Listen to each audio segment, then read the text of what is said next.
باجوہ صاحب آپ کو کہنا چاہتا ہوں آپ ہمارے قابل احترام ہیں، لیکن اس وقت اس ملک کے سابق وزیر اعظم پہ جانی حملہ ہو چکا ہے۔ یہ ذمہ داری سپریم کورٹ کے چیف جسٹس پاکستان اور آپ کی بنتی ہے کہ آپ اس بات کا کھوج لگائیں، اس کھرے کی طرف جائیں کہ عالم اسلام کے اتنے بڑے دل پہ پاکستان میں کس کی ضرورت ہوئی حملہ کرنے کی، اس کو جو گولیاں لگی ہے یہ عمران خان کو نہیں، یہ پورے مردان کو، یہ اٹک کو، یہ پنڈی کو، یہ کراچی کو، یہ لاہور کو، یہ پورے پاکستان کے 22 کروڑ عوام پہ گولی چلی ہے۔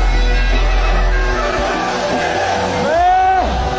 یہاں مردان سے آپ سب کو کہنا چاہتا ہوں جو بھی ذمہ دار لوگ ہیں،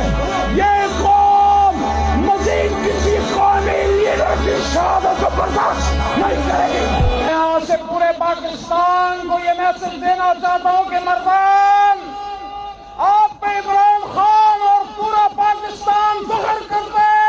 کیونکہ 13 جماعتیں یہاں عمران خان کے ساتھ مقابلہ کرنے آئے، جن کا یہ خیال تھا کہ مردان کے عوام عمران خان کو چھوڑ دیں گے۔ مردان نے ثابت کیا کہ مردان 2013 میں بھی عمران خان کا تھا، 18 میں بھی عمران خان کا ہے، 22 میں بھی ہے اور انشاءاللہ 23 میں بھی عمران خان کا ہوگا۔ میں یہاں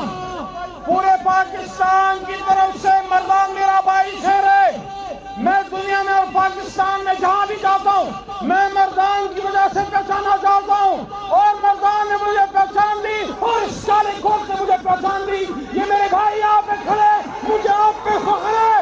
جب بھی پاکستان پہ مشکل وقت آیا کالا کوٹ کھڑا ہوا، کالے کوٹ نے ملک بنایا ہے اور کالا کوٹ یہ ملک بچائے گا انشاءاللہ۔